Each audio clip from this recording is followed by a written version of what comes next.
नमस्कार, welcome to you all our PDSC digital study class platform. मैं विनय शुक्ला। आज मैं आपको क्लास 9th के फिजिक्स लेसन का force and law of motion chapter पढ़ाऊंगा। इसके पहले मैंने सारे टॉपिक आपको पढ़ाए, न्यूमेरिकल भी आपको बताया। आशा करता हूँ सारे बच्चे खूब अच्छे से तैयार कॉपी बनाएंगे, उससे खूब अच्छे से पढ़ेंगे। आज की टॉपिक क्लास 9th की जो हमारी स्टार्ट हो रही है उस चैप्टर का नाम force and law of motion है। और इस चैप्टर के अंतर्गत हम लोग क्या जानेंगे? फोर्स के बारे में और उनके लॉस के बारे में। फोर्स क्या चीज है? दुनिया में कोई भी चीज ऐसी नहीं है बच्चों जिसका स्टेट बिना फोर्स लगाए चेंज हो सके। यानी कि force is required to change the condition of the object, or it is simply understood that without force a rest body can't move, a moving body can't stop। एक simple सा law आपको मिलेगा कि बिना बल लगाए, बिना फोर्स लगाए कोई भी चीज क्या होगी? अपने स्थान से नहीं हटेगी।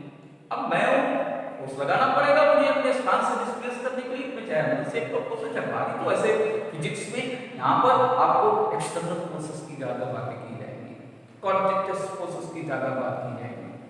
उसके अंदर हम लोग जानेंगे फर्स्ट लॉ ऑफ मोशन। तो मैंने सिंपल सा उदाहरण के जरिए आपको बता दिया है बेटा कि अगर कोई चीज चल रही है मोशन में, उसकी स्टेट पोजीशन को कंटिन्यू रखिए, और अगर कोई चीज क्या है रेस्ट में है उसकी स्टेट कंडीशन को कंटिन्यू रखिए।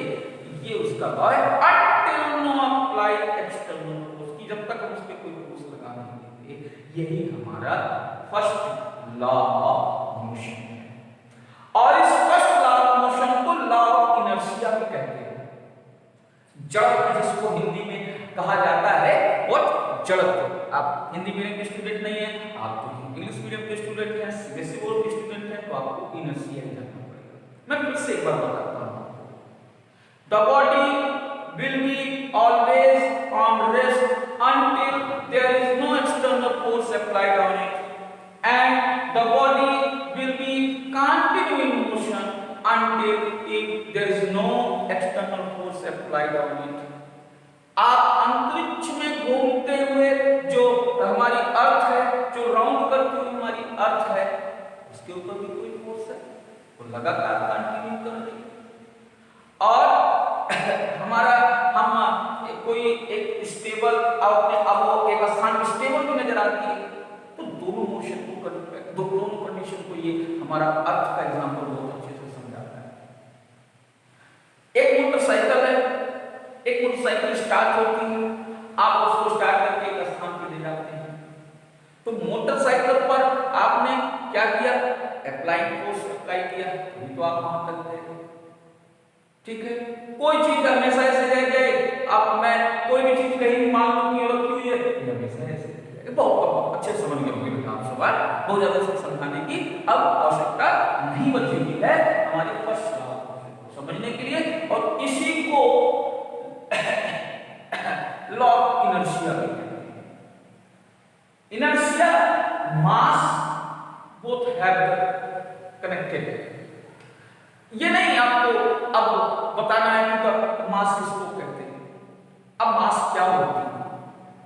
एक ऑब्जेक्ट की क्वांटिटी जितनी है, मटेरियलिज्म क्वांटिटी, वही उसकी क्या कहलाती है? मास कहलाती है। और वेट तो तब हो जाती है जब उसमें हम एक्सेलरेशन ड्यू टू ग्रेविटी से क्या करते हैं? W बराबर mg करते हैं, वो वेट हो जाता है। लेकिन जो हमारा इनर्शिया और सॉरी मास होता है तो क्वांटिटी ऑफ द मैटर, कितनी क्वांटिटी ऑफ द मैटर उसके अंदर रहता है। अब मास भी तो डिपेंड करेगा किसी की स्टेबिलिटी को, या कितना फोर्स लगा दे कि वो क्या हो जाए, मूव में चला जाए। तो फोर्स के लिए मास का भी बड़ा इंपॉर्टेंट है। 50 किलोग्राम की कोई चीज है, उस पर फोर्स लगाना है तो ज्यादा लगाना पड़ेगा फोर्स। अगर हमको 10 किलोग्राम का कोई है तो उसको कंपेयर में 50 किलोग्राम हमको 10 किलोग्राम को कम फोर्स लगाना पड़ेगा। यानी कि change of state is the factor of the first law of motion. ये फर्स्ट लॉ ऑफ मोशन का चेंज ऑफ स्टेट पर डिपेंड करता है। ओके बच्चों, अच्छे से आपको समझ आओगे फर्स्ट लॉ को। और इनर्शिया, इनर्शिया के कॉन्सेप्ट को हम कई एग्जांपल के थ्रू समझ सकते हैं बेटा। हमने देखा होगा कि जैसे हम गाड़ी स्टार्ट किसी बस पर बैठे और बस अचानक चलते चलते रुक जाए, तो नेचुरल सी बात है, हमारी टेंडेंसी क्या होगी, हमको कैसे फील होगी, हम आगे जाकर के सीट पे लड़ेंगे आराम से। होता है ऐसा आपके साथ? या इसके डबल ऑपोजिट में हम ले लें कि हम बैठे हो, हम बस में बैठे हो, अचानक बस चल दे।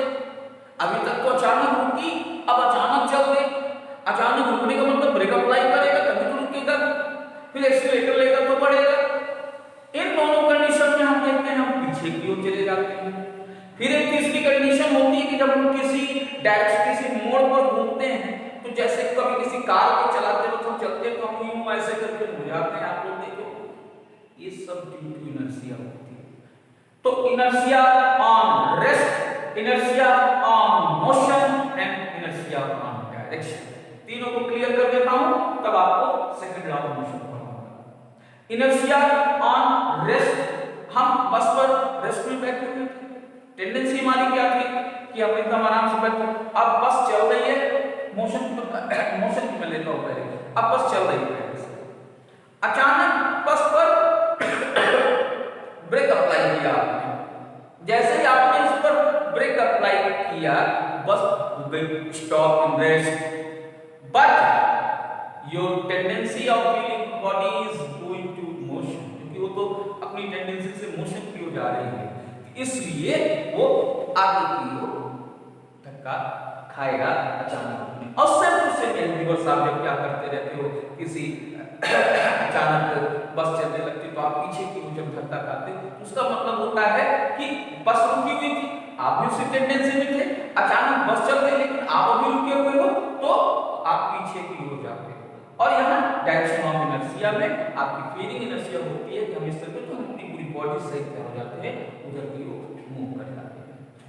सेकंड लॉ ऑफ मोशन का very simple law of motion, the multiplication of the mass and acceleration is called the second law of motion। और मैंने आपको पहले बताया कि force is directly proportional to the mass and force is directly proportional to the acceleration।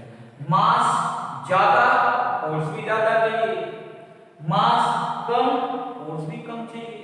और किसी गाड़ी की स्पीड को चेंज करना तो वहां पे भी फोर्स की आवश्यकता होती है। किस तरीके से the product of mass and acceleration is called the force. And एक बहुत सिंपल सा आपको डेफिनेशन भी है, the rate of change of momentum is called the force. इसके बारे में हम लोग बेहतरीन चर्चा करेंगे इसके नेक्स्ट वीडियो में। कब तक आपको यही पूरा अच्छी तरीके से याद होना चाहिए, आपका फर्स्ट लॉ ऑफ मोशन आपको याद होना चाहिए, इनर्शिया क्या है आपको पता होना चाहिए, मास क्या है आपको पता होना चाहिए, सेकंड लॉ ऑफ मोशन आपको अच्छे से पता होना चाहिए। इसके नेक्स्ट वीडियो में थर्ड लॉ और mathematical proving of the second law of motion के साथ चलेंगे नेक्स्ट वीडियो में। तब तक आप लोग स्वस्थ रहे, मस्त रहे।